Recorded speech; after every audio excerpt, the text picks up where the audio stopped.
கர்த்தருடைய பரிசுநாமத்துக்கு ஸ்தோத்திரம். நெறைய கிறிஸ்துவ மக்கள் பேசுறத நீங்க கேட்டிருப்பீங்க இல்லையா? என்ன சொல்லுவாங்கன்னா, என் வாழ்க்கையில கர்த்தர் ரொம்ப சோதிக்கிறாரு. என்னால தாங்க முடியாத அளவுக்கு சோதிக்கிறாருன்னு சொல்லி, சோதனை யார் மேல சொல்றோம்னா, கடவுள் மேல ஏன்னா நமக்கு அந்த வசனம் நமக்கு தெரியறதில்ல. நம்ம வேதத்த தியானிக்கிறதே இல்ல. இல்ல வசனம் சொல்லுது, யாக்கோபு 1 அதிகாரம் 13வது வசனம்.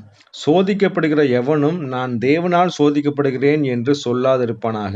தேவன் பொல்லாங்கினால் சோதிக்கப்படுகிறவர் அல்ல.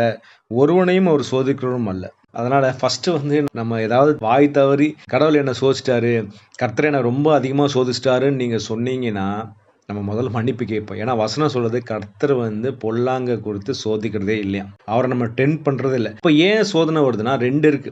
ஒண்ணு வந்து நம்மளுடைய இச்சைகள் நிமித்தம். நீங்க அதுக்கு பின்னாடி வாசிச்சு பார்த்தீங்கன்னா, நம்மளுடைய இச்சைகள் நிமித்தமா என்ன பண்றோம், சாத்தான் நம்மள சோதிக்கிறான். ஃபார் எக்ஸாம்பிள் வந்து உங்களுக்கு ஒரு ஆசை இருக்கு. ஏதாவது ஒரு ஆசை.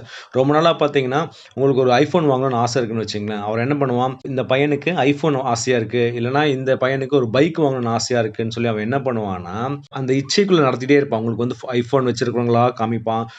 பைக் வச்சிருக்கிறவனா காமிப்பான். உங்கள இச்சைய தூண்டி, தூண்டி, தூண்டி என்ன பண்ணுவான், உங்கள கடன் வாங்க வச்சுருவான். அப்புறம் என்ன ஆகும், அந்த கடன கட்டுறதுக்கு நம்மளால முடியாம, ஐயோ கடவுளே! ஏன் என்ன இப்ப சோதிக்கிறீங்க? ஏன் என்ன சோதனையில மாட்ட வச்சுட்டீங்கன்னு சொல்லி நம்ம யார் மேல குற்றம் சொல்லுவோம்? கடவுள் மேல. கடவுள் சொல்லியிருக்கார்ல, இச்சையா இருக்காதீங்கன்னு சொல்லியிருக்காரு. இச்சையா இருக்காதீங்கன்னா, கடவுள் நமக்கு கொடுத்தது போக எதை மேலயும் நம்ம ஆசைப்படக்கூடாது. நம்ம அத பண்ணிட்டு கடைசியில நம்ம யார் மேல குறை சொல்றோம்? கடவுள் இன்னைக்கு சொல்றாரு, "நீ முதல்ல ஒப்புரவாகு. நீ வந்து என் மேல நீ வந்து பழி போட்டுருந்தீன்னா, தயவு செஞ்சு ஒப்புரவாயிருன்னு" சொல்லி கடவுள் சொல்றாரு. அப்ப ஏன் வந்து இந்த மாரி சோதனைகள்லாம் வருதுன்னா, நமக்கு ஒரு 2 விஷயம். ஒண்ணு வந்து கடவுள் எப்படி சோதிப்பார்ன்னா, நம்மளுடைய விசுவாசம் யார் மேல இருக்குன்னு சோதிப்பார். ஃபார் எக்ஸாம்பிள் உங்களுக்கு ஒரு பிரச்சனை, திடீர்னு ஒரு ஃபினான்ஷியல் ப்ராப்ளம் வருது. திடீர்னு ஒரு நோய் வருது. இல்லன்னா ஒரு தேவைகள் வருதுன்னா, நீங்க என்ன பண்றீங்க? கடன் வாங்குறீங்களா? இல்ல என் மகன் என்கிட்ட போய் ஜெபிக்கிறானா? என்னையே நோக்கி பார்க்கிறானா?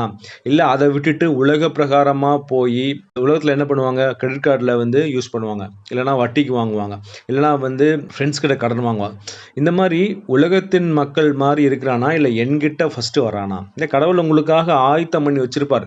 உங்களுக்கு தேவைன்னு சொல்லி கடவுளுக்கு ஆல்ரெடி தெரியும். அத முதல்ல நெனச்சுக்கங்க. உலகத்தின் தகப்பன பாருங்களேன். ஸ்கூலுக்கு போற பையனுடைய ஒரு ஷூவோ, ஒரு பேக்கோ, ஒரு ஃபீஸ் கட்டணுமோன்னு சொல்லிட்டு அந்த பையன் கேட்கறதுக்கு முன்னாடியே யாருக்கு தெரியும்? அப்பாவுக்கு தெரியும். அதே மாரி தான் நம்மளுடைய பரம தகப்பனுக்கு நம்ம என்ன வேணும்னு முன்னாடியே தெரியும். அதனால அவர் கொடுக்க வல்லவரா இருக்கார். நமக்கு என்ன வேணும்னா அந்த விசுவாசம் மட்டும் தான். எங்க அப்பா என்ன பார்த்துக்குவாரு.